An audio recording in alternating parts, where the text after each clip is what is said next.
After saying this, Jesus was troubled in spirit and declared, "Very truly I tell you, one of you will betray me." The disciples looked at one another, uncertain of whom he was speaking. One of his disciples, the one whom Jesus loved, was reclining next to him. Simon Peter therefore motioned to him to ask Jesus of whom he was speaking. So while reclining next to Jesus, he asked him, "Lord, who is it?" Jesus answered, "It is the one to whom I give this piece of bread when I have dipped it in the dish." So when he had dipped the piece of bread, he gave it to Judas, son of Simon Iscariot. After he received the piece of bread, Satan entered into him. Jesus said to him, "Do quickly what you are going to do." Now no one at the table knew why he said this to him. Some thought that because Judas had the common purse, Jesus was telling him, "Buy what we need for the festival," or that he should give something to the poor. So after receiving the piece of bread, he immediately went out, and it was night. When he had gone out, Jesus said, "Now the Son of Man has been glorified, and God has been glorified in him. If God has been glorified in him, God will also glorify him in himself, and will glorify him at once."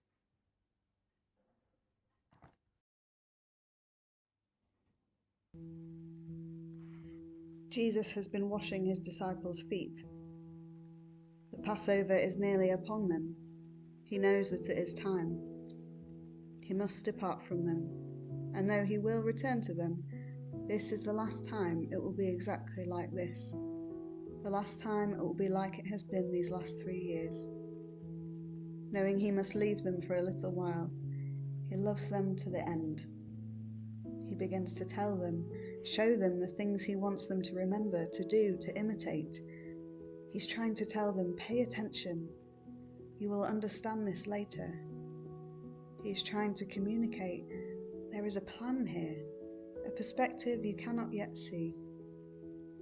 I am laying down my life willingly in order to take it up again. Do not despair before the end. It troubles him to speak of the one who will betray him, but the rest of them need to be reassured. This too will be drawn into the grand plan, weaved into the tapestry of the world's salvation. We can imagine the disciples making concerned glances at one another, Peter perhaps raising his eyebrows significantly at John, who is reclining next to Jesus, indicating that he should subtly ask, "Who is the betrayer?"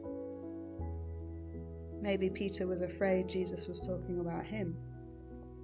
After all, they will all leave him before the end, and Jesus flat out tells Peter he will deny ever knowing him.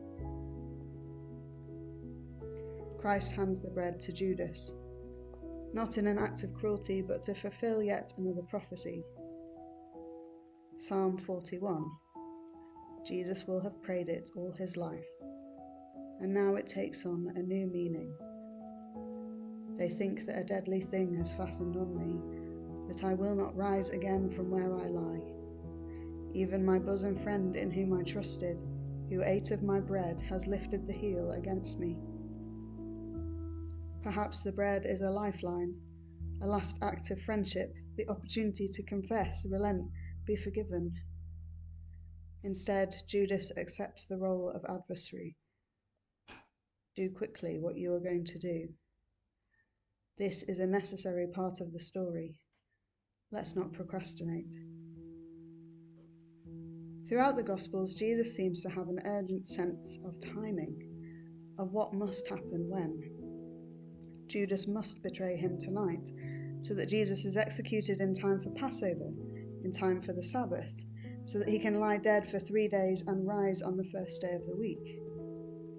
And perhaps he just cannot bear the tension anymore. Judas obeys him, takes the bread, gets up.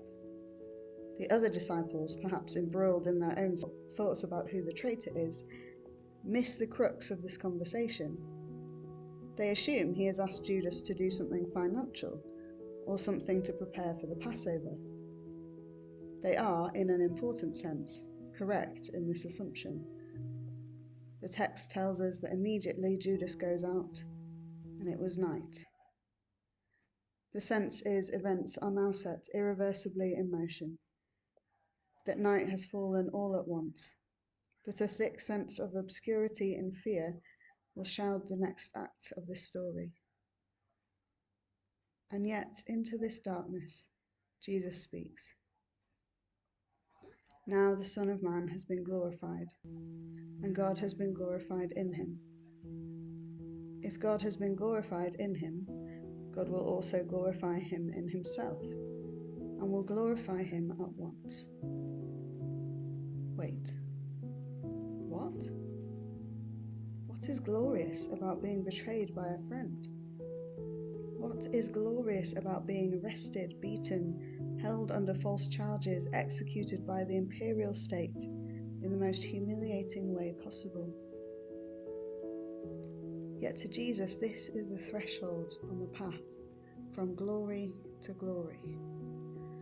For the glory of his exaltation, first he must wear the crown of thorns, be raised up on the throne of the cross, offer himself as the ultimate bait to sin and death and evil, that he might rise victorious, that we too might rise victorious with him. It is another thing that they cannot understand now, but they will later. All of them let him down, Judas and Peter perhaps the worst, and yet Peter holds on long enough to see his own restoration. Peter denies Jesus. Jesus does not deny him. He offers him a way back just as he offers to us. Each one of us who has lifted our heel against him, who were his enemies. He has washed our feet, washed us clean, and invited us to walk the way of the cross, the way of glorification. And it will happen again. We will deny him again, betray him again, and he will again draw us into repentance, take us back to his heart. He makes the bread of the Passover feast into the bread of salvation for us.